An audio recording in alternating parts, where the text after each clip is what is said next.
Hey, hey, a brand new episode of the Happy Productive Podcast is about to begin.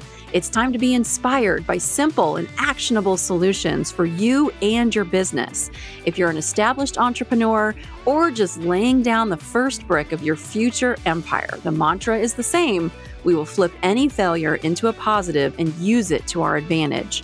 This show is all about turning coal into diamonds. With the right plan and mindset, anything is possible. I'm Jennifer Dawn, your host, business coach, and founder of Best Planner Ever, and I'm here to help you achieve all your ambitious goals. Success is closer than you think. Let's do this. Hey, everybody. Welcome to today's Happy Productive Podcast. I'm super excited because I have a fellow time management, productivity, coaching guru here on the show today. So we get to geek out when it comes to productivity and time management, which I'm so excited. Jen, welcome to the show. Thank you so much, Jennifer, for having me. So excited to have you here. So just take a minute or two and tell all of our listeners who you are and what you do. Yeah, so my background is actually in social work. I am a licensed social work in the state of New York, and I've worked in the field for almost 20 years, which is crazy to say. And currently, I am the CEO of my business, KINDfulness Coaching, and I am a social worker who worked really, really hard and probably not smart enough to find balance in my life. And now I'm coaching others just to kind of find the same and to learn what balance looks like, what it can be, and to get it for themselves. I love that so much. And I love the name of your business, KINDfulness Coaching, because when you want to work with a coach, you want somebody who's going to be kind, that you can have a good rapport with. I'm not sure if that's why you came up with the name, but I absolutely loved it. Even in my past, I've worked with some coaches who weren't very kind, and they shamed me and made me cry on calls. And so just the name of your business is oh, that feels so nice. That's the kind of coach that you want to work with. Yeah, absolutely. And I want to work with clients who are the same as well. I think that's so important. And there's this saying that just goes back, I don't even know how long, just be kind. You have no idea what somebody's going through in their life and what someone is struggling with. And just being kind can really make a difference in life, in the world, and just for one person. And so kindfulness is just kind of my motto and where my business and myself, where we strive to be. Oh, I love that so much. And especially in today's crazy world, I think we can use all the kindness that is absolutely available to us. We should absolutely be tapping into it. Yes. Okay, my dear. So you of course piqued my curiosity when you said you have 5 productivity hacks that you could share on our show today. So everybody who's listening, I know they're all going to love this because I love this too. So let's dive in. So let's do hack number 1. So hack number 1 is, so sometimes people have a hard time with this because it's more of figuring out what's actually going on. It's not just this is a quick, easy fix. It's more part of the planning phase for you. And that is a time audit. And a time audit is really just sitting down and taking a look at your entire day and figuring out what you're actually doing and when. And I suggest for my clients, so I'll see a client and then I'll see him again the following week. And I suggest doing this for a week because it really helps people to just figure out where the gaps are, but also where the opportunities are.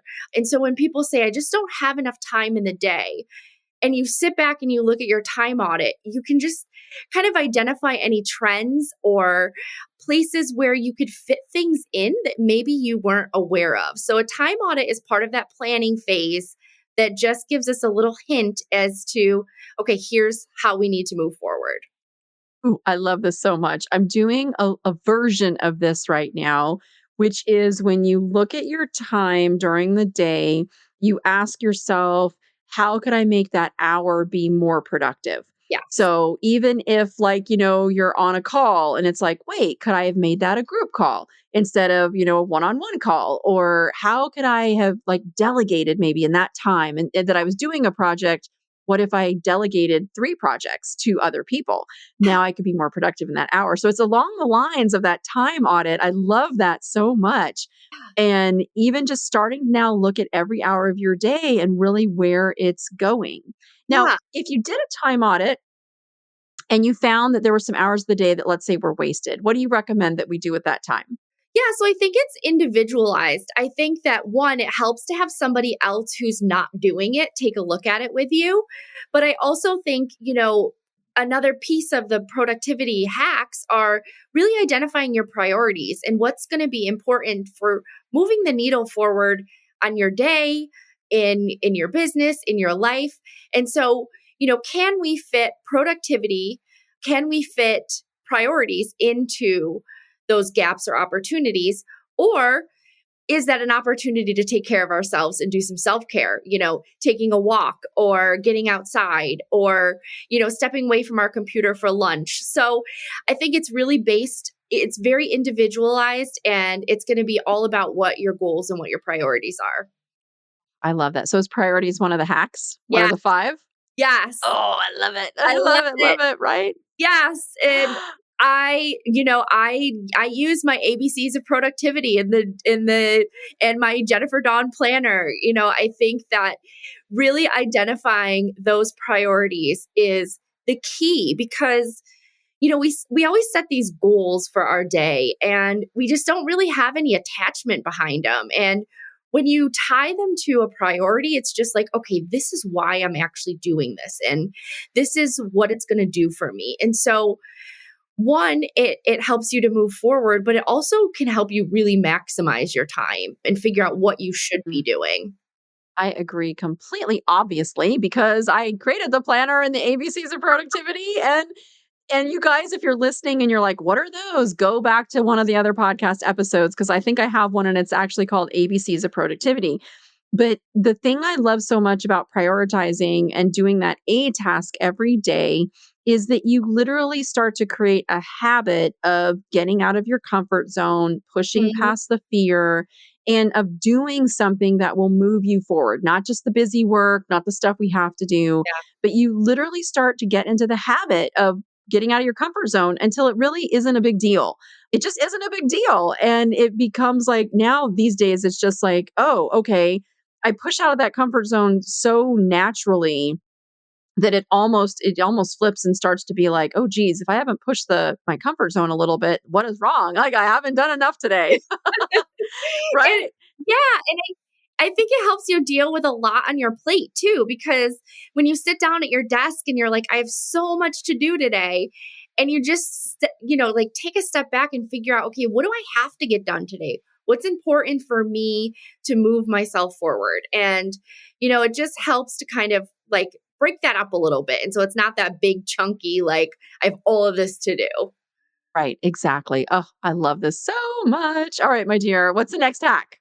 A swallow the frog. So Oh. we isn't that a fun one? Like when I first heard swallow the frog, I'm like, what are people talking about? But so Mark Twain talks about, if you swallow a frog first thing in the morning, you basically that's the worst thing that can happen to you during the day. So nothing bad can happen. So taking that one big juicy piece of whatever you have to do that day and just doing it, getting it off your plate first thing in the morning, and it definitely sets you up for early success. So you can celebrate, okay, I got that done. Now what? And you can take advantage also of the most productive moment, hours and moments of your day. And that's early in the morning. So swallow the frog, get your hardest task that you've been trying to put off forever, that you don't want to do, get that off your plate first. Oh, I love this so much. And, a lot of our listeners are business owners. And I would say that in coaching, the two things I see the most are business owners who have fear around their financials and their finances, and then also business owners who hate marketing. I don't know Yes. why I hear this all the time. It's like, I hate marketing and I don't want to deal with my numbers. Okay, great, you guys.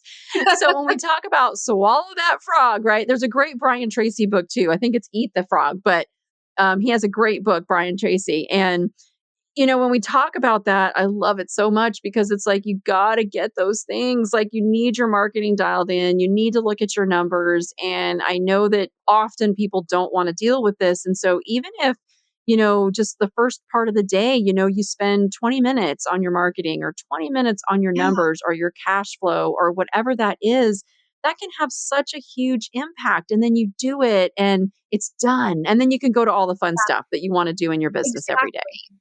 Exactly. It's those things that you know have to get done. And by putting them off and not doing it, you're either not moving your business forward or you're not moving yourself forward. Exactly. Exactly. And again, then once you get into the habit of doing the worst thing first, it's like the rest of the day, you're done with it. Yeah. It's so easy. It is, it is. I like to, work out first thing in the morning because I will tend Mhm. to procrastinate my workout, and when I just go and I get it done, and then the rest of the day, it's like, "Yeehaw!" I don't have that, like, hanging over my head and weighing on me Right. the rest of the day, feeling bad that I didn't do it. Yeah. And you'll always make an excuse for why you didn't do it if you keep waiting. Exactly, exactly. So Yeah. true. Oh, I'm having so much fun. What's the next hack? I love it, I love So it. I use time blocking as another hack. I think that, Robin Sharma uses 60 minutes, other people use 90 minutes. But your brain cannot continue on for more than 90 minutes. Like basically after 90 minutes, you're not retaining any information.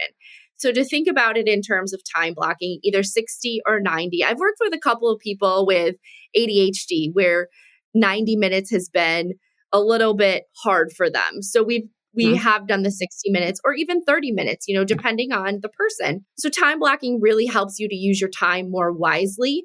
And I like the term, when we're multitasking and we're not planning for those time blocks, we're time swapping. And so, or I'm sorry, we're task swapping. So we're just going from one task to another. And when you're time blocking, you can actually, plan for and use your time more wisely. And then you have to I take your love break, that. of course. Yes, exactly. You So, take that mental yeah. break. Yeah. So Yeah. taking that break, stepping away from your computer, whether it's, again, going outside, taking a lunch, just standing up and stretching, doing some chair yoga or whatever you need to do, like mentally unwinding from those 60 to 90 minutes of focused work and getting into that relaxation so you can go back into that productivity phase. I love that so much. And I've found with my time blocking, like I will tend to block out time in the mornings. There's always this zone where, like, I usually get up at 5. And then if I have to put my kid on the bus or whatever, that's around 7. So I have like this 2 hour window of where I just like to get up and nobody's calling me. Nobody, I don't have to check my email. I've learned not Yep. to check it in that morning time, but I try to time block like the most important things that I want to do in those earlier morning hours. And that's when my brain works. And like after like whatever, 3:30, 4 o'clock in the afternoon, I think my brain just shuts down. It's like, nope, I don't want to work anymore. And it'll just kind of stop working. And so I love to use time blocking in combination with what your zone is. So like if you love to work at night, time block those hours when you're in your zone of genius. And I think when you pair time blocking with when you work the best, that can be a really powerful combination.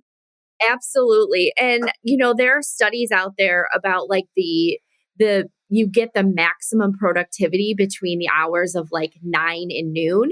And so companies will actually, that are in tune with productivity will make sure their meetings are early in the morning so that people are paying attention and ready to take action. And so knowing when that time is for you when your productivity is highest is like you said absolutely going to change the game. Oh, that's so smart. And I don't know if it was you who was telling me or somebody else. I don't remember where it came from, and if it was you, great. That was saying that, like, the most productive time is starting, like, Tuesday morning, that a lot of people are not as productive on Mondays, and Yeah. I have noticed this, like, I don't know if it's because of the weekend where I've relaxed, and I'm in that, like, relax zone to, like, get my engines rolling again. I have a hard Yeah. time getting rolling on Monday mornings, and so I've actually accounted for this in my planning that I don't work those early hours on a Monday morning, whereas Tuesday, I'm like, I'm ready to go. But usually Yeah. on Mondays, like I don't even start getting more productive until later in the day. Try not to Right. even schedule my first call until like noon because I just know myself on Monday mornings. I need that extra time, right? Yeah. Yeah. And you know that about yourself, and so that might be something that you identify like in your time audit, like, hey, Mondays just don't work for me and I have to schedule things later. And Tuesdays are a day where I can work from 5 a.m. to, noon and get everything done. So it definitely differs by day and it's crazy. Really is like Monday mornings and Friday afternoons. Friday after about, I have a client at 3 on Fridays, and by 4, I'm just like, it's not Not- happening. I cannot schedule anything else after that. And Monday mornings, but that Tuesday, Wednesday, Thursday, man, it's like I'm in the zone on those days. And if you guys are listening, like play around with it and figure out like what works the best for you. What might work for me or Jen might not be what works for you, and that's okay. But play around with the concept of time blocking and doing it in your zone of genius and certain times of the day when you're just for crap. Like, don't schedule things during that time. Exactly. Exactly. I love it. I love it. All right. I think we did 4. How many more do we have left? One more left. Okay. And this is my favorite because, with a mental health background, burnout is something that has been come up for me personally. And it's been for a lot of women that I've worked with. And it's crazy. I saw a statistic that was like 79% of employees suffer from some kind of burnout, like mild, moderate, or severe. A lot of that is from the lack of boundaries. And boundaries have been so difficult for, I know myself, it took me a really long time to figure out what my boundaries were and how to implement them appropriately. And so just like in your life when you need boundaries to, just be, you also need boundaries with your time. And it's so important to be able to, say these are my working hours and these are the boundaries I have around my working hours. And also around phone and email etiquette, there's boundaries that you could set in regards to that as well. And so the ability to have the confidence to set those boundaries, that's what's going to help you kind of maintain the ability to be able to do all of these things. So without that, the rest doesn't happen. Wow, that's so powerful and so true because it really does, in many ways, comes down to setting our own personal boundaries. And so, for a person that really struggles with this, it's just like a people pleaser, Yeah. has a lot of guilt, doesn't want to say no to anybody. Where would you encourage them to start with setting their own personal boundaries around their time? Yeah. So I think one is, identifying what the priorities are for you. If the priorities are for you to have more balance, figuring out, okay, here's what I want to do for me. And here are the things that I'm going to make, a priority for me.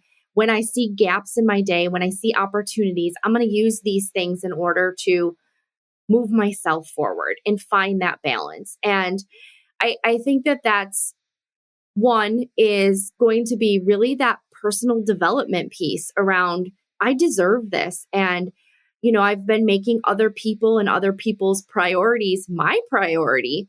But how do I make these my own? How do I figure out what I need in order to really integrate my life more effectively?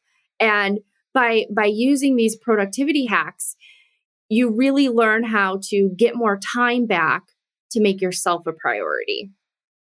Yeah, and I think that sometimes there's a lot of power in deciding that you want to get these pieces of your life back, right? Yeah, Because there's so much power in your own intention. And when you decide, I'm not going to do it this way anymore, I'm like, really decide.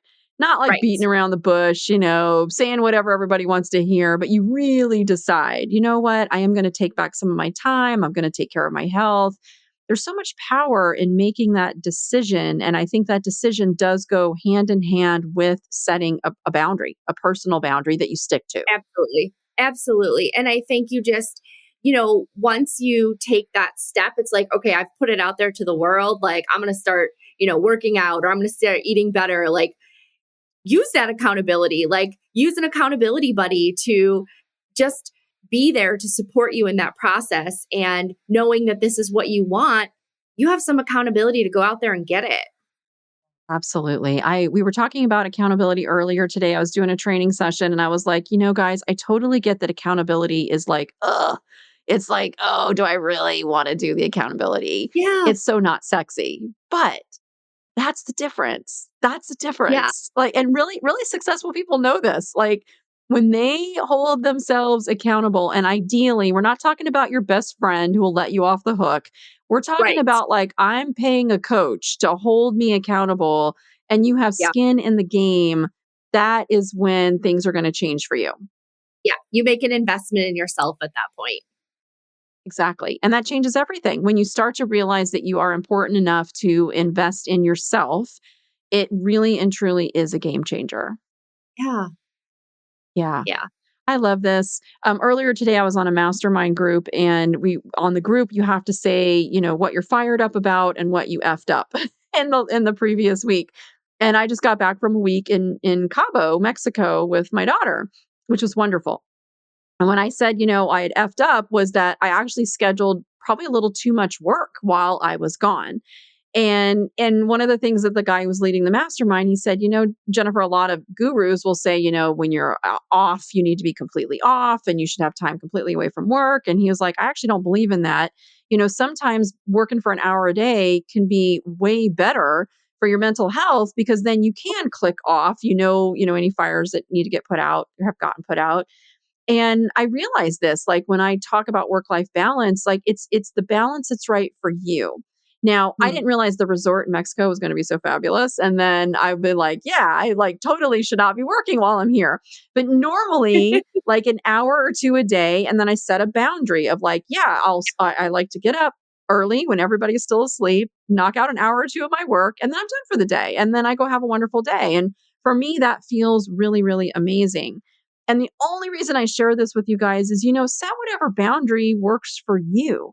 If you need time completely away and you don't work at all, then do that. If you're like, hey, the boundary is I'm going to work an hour a day, even if I'm on vacation, great. If it's, during your normal day to day, you cut off at a certain time. Or for me, I'm like, nope, I blocked my calendar on Monday mornings. Nobody can schedule on Monday mornings. And that just was a boundary that I had to set. I'm not working Monday mornings because I'm just trust me, guys, you don't want my brain on Monday morning. It's like mashed potatoes, and it takes it takes until at least noon for things to start cranking in again. Yeah. And Jen, when you finally start setting boundaries, does it get easier?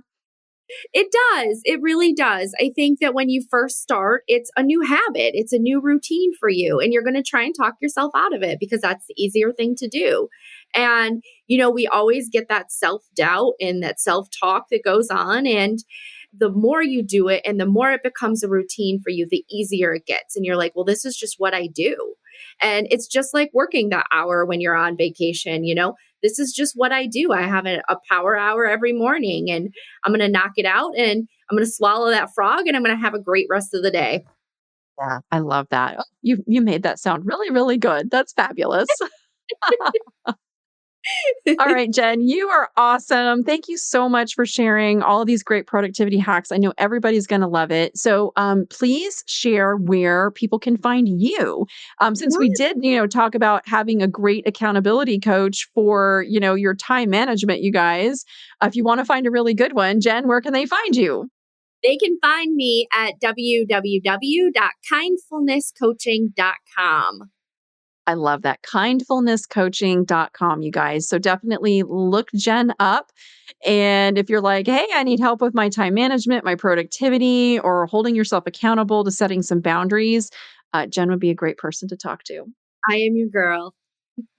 Hey, I love it so much. All right, my dear, any final thoughts you want to leave with our audience?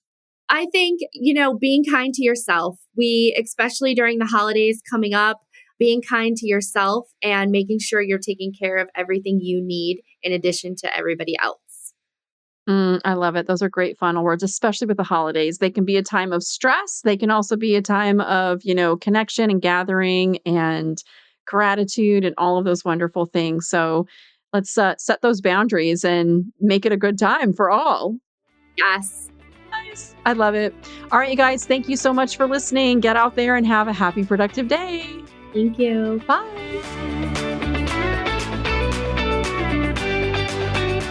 I hope you found today's episode of the Happy Productive Podcast inspiring. Every successful business is formed by a set of small, consistent, and attainable steps. If you want to learn more, come visit us at jenniferdawncoaching.com to take your next step and learn how to meet your business goals. On our website, you're going to find free resources along with links to the life-changing coaching programs that have transformed the lives of so many of our clients, including the Coaching Academy and our Unbreakable retreats. Many of them started their journey by listening to this podcast. That's it. Thank you for listening and stay tuned for our next episode.